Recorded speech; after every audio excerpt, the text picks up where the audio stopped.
Hi, everyone, and thank you for joining me today. My name is Mackenzie, and I'm with ICwhatUC. Joining me today are a couple lovely women who are from the BC Centre for Women in Trades, as well as emPOWER Group based in Calgary. Just to give everybody some context as to why our three organizations have joined today to talk about women in trades, is for a number of reasons.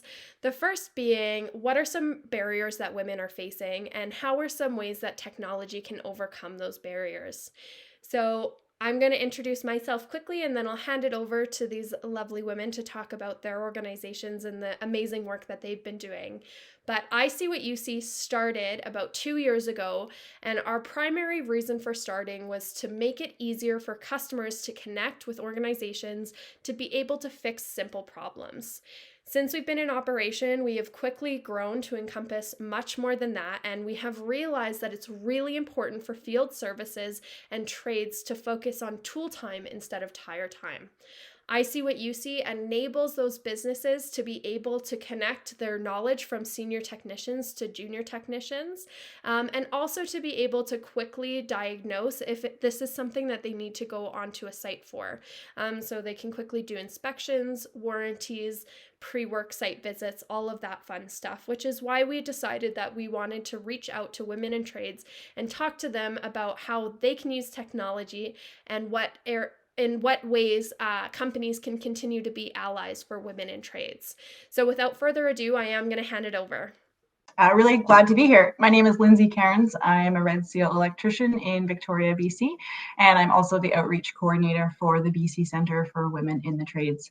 The BC Centre for Women in the Trades, or BCCWITT, is an organization that is built from a partnership between industry, the labour movement, and also tradeswomen across the province, boots on the ground, who wanted to have a way of providing resources specifically for tradeswomen.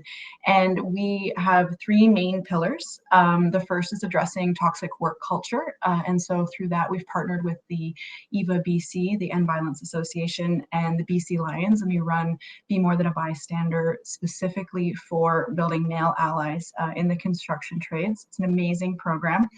And our next pillar is working on leadership skills and providing opportunities for advancement for tradeswomen by making sure that they have public speaking and all sorts of other skills that they will need to be successful in their trades careers.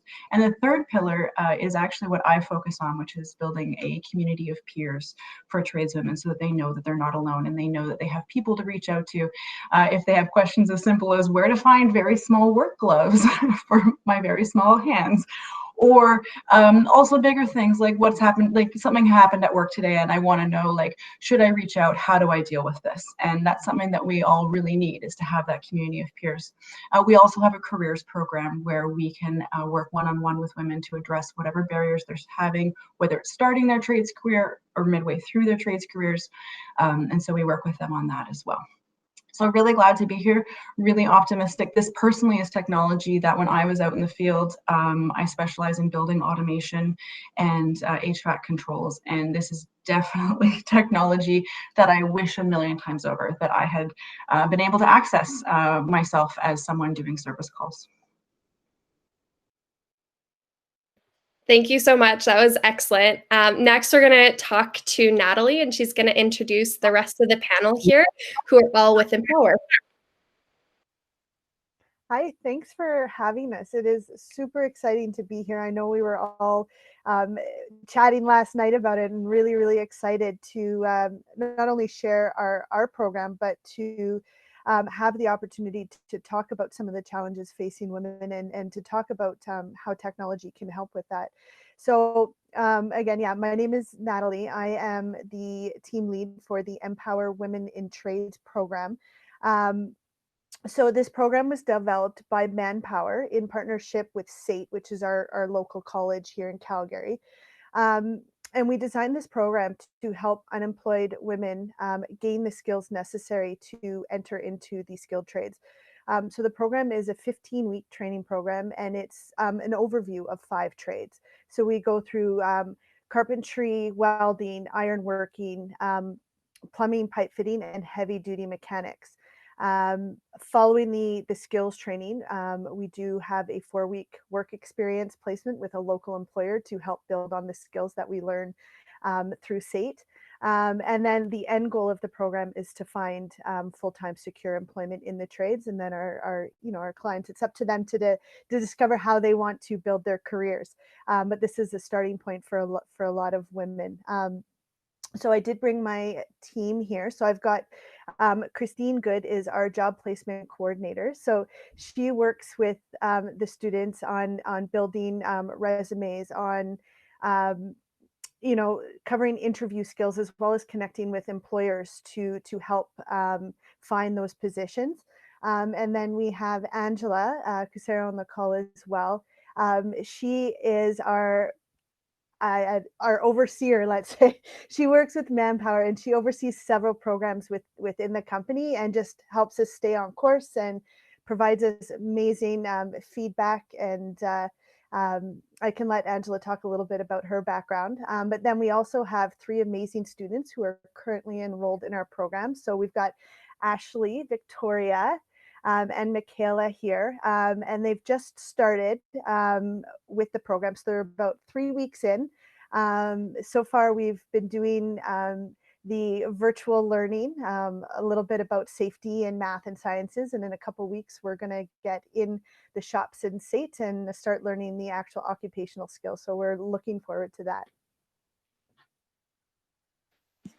Awesome. Thank you so much, Natalie. I'm really excited to start working with you guys and start talking about some of the ways technology can kind of help women in trades overcome some of the barriers that we face. So just to get started and to give some context to our viewers, I just wanted to start out by asking, what are some of the barriers that women face when they enter the trades? And then even once they're in the trades, what are some barriers they face that continue? Yeah, thanks. It's a really good question. It is one of the reasons that the Center for Women in the Trades was founded, is to deal with the 3 main barriers that keep coming up when there's research done into this question, which is toxic work environment, lack of opportunities for advancement, lack of a community of peers. And that's why those are the 3 pillars of the organization I work for. One of the things that I see here as being really important around the concept of technology is information sharing. And it's something that when I've been out on the job, and I've been working in tradeswomen advocacy as a volunteer for years and years. And so often when I'll be on a job, and if I have an apprentice, usually a young man, it will come up in conversation that this is something that I do, that I organize monthly meetups and I do all sorts of team building and stuff with tradeswomen. And he'll kind of want to know why. And it's really interesting. Like sometimes they've never had a chance to ask this question, but they've been wondering, why are there special opportunities for women in the trades? And it's a really great time to have that conversation with someone, especially when they're honestly curious like that, like they do want to know. And so I do try to open up the idea that not all women, but a lot of women just aren't included in conversations that are casual mentorship, that a lot of men in our society take for granted, that they are included in conversations about problem solving, about troubleshooting, about when the car breaks down, how do we fix it, about how to use different tools, and they're given different tools and things like that. So they are already given that sort of leg up to begin a trades career or to be successful in a trades career, because they have had this background in sort of informally being included in conversations. And that information transfer is vital to being successful and also to being safe. And so that's one thing that I think is really important about technology, is if you can actually share better what exactly you're seeing, what exactly you're talking about, here's an opportunity for all workers to have an idea of, okay, so this is making sure we're talking about the same thing. And that makes it more inclusive for women. Awesome. Yeah. So one of my roles at ICwhatUC is I actually get to reach out to all of our customers and talk to them about how they're using the tools. And what prompted me to reach out to these 2 wonderful organizations was when I was talking to one of our women users. She was talking about how it's an excellent way for her to be able to quickly connect with somebody from her team and show them exactly what she's looking at. So instead of it being an uncomfortable conversation with, I'm trying to describe something I don't quite fully understand understand yet because I'm new, I can very easily show them with my cell phone, hey, this is what I'm looking at, and I can circle everything and then quickly get that information. And so I think that's really important to bring up, is that communication piece is extremely vital.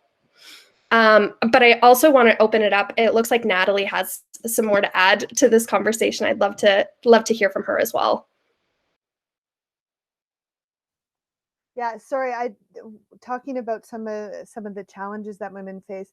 What I see over and over again with the students coming into this program is um, a lot of people say they've been pigeonholed or sort of forced down traditional career paths, and they just didn't realize that the trades was a viable option for them. And so a lot of our students have had careers as in administration or in healthcare, or have not had very successful careers because they haven't been able to find a work environment that really suits them. And what they've discovered is that they need to be on the tools or want to be in the outdoor work environments, and it's never been presented as an option.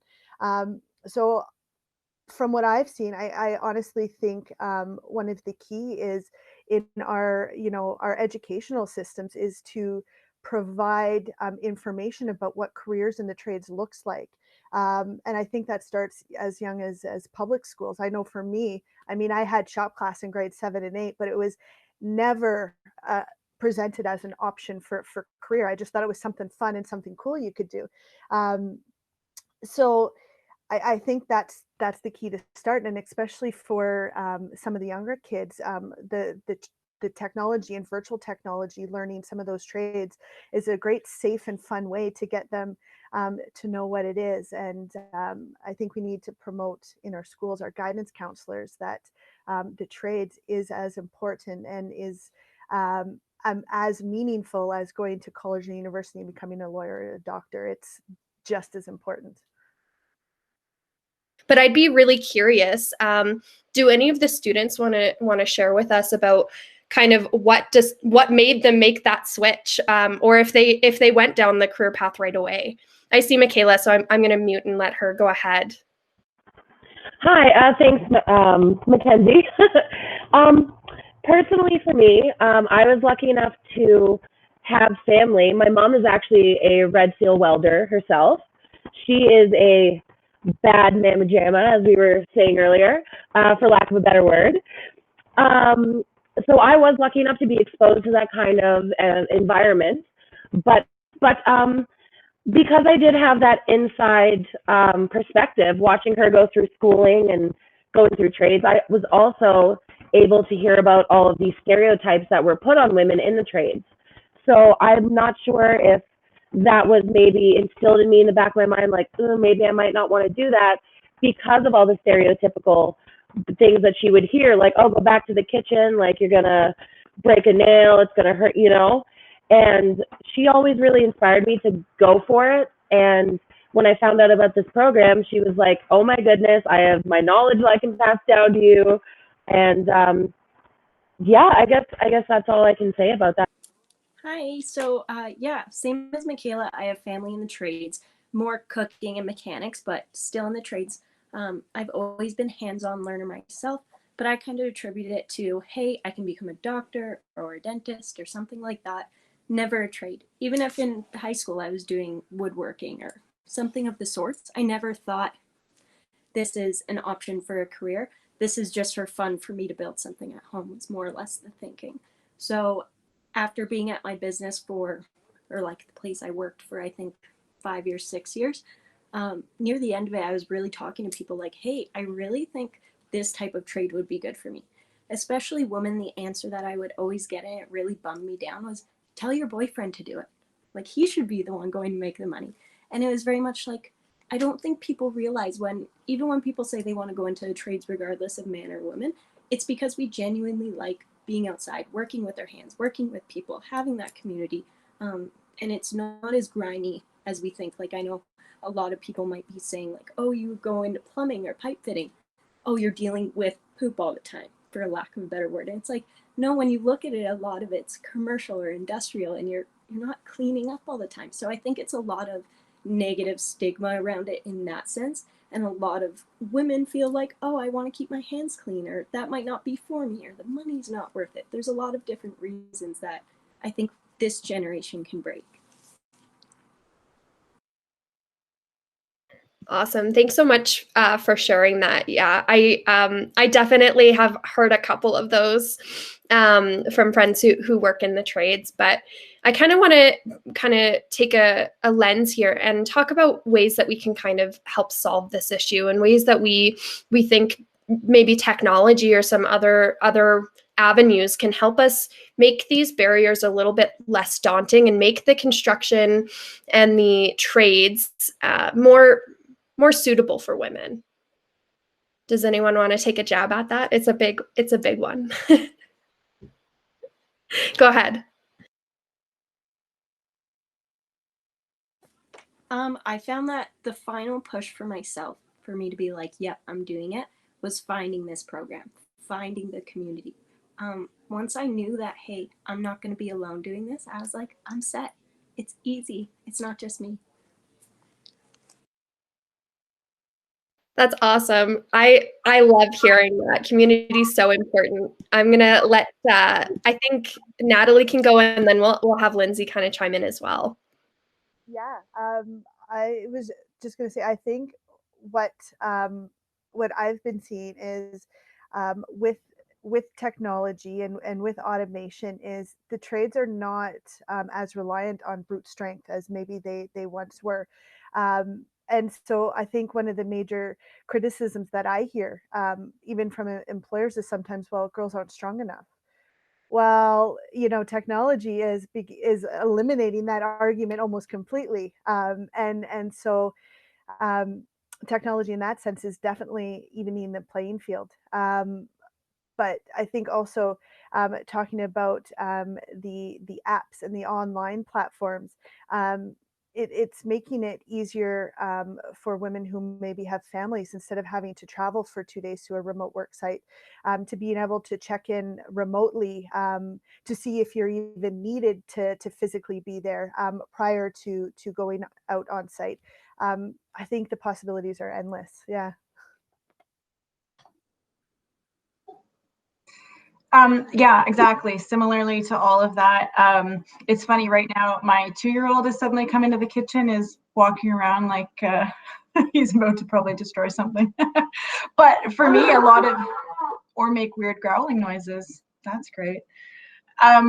But for me, I mean, I can't help but think a lot about the impact of being a parent, and how it has required my employers to understand that I have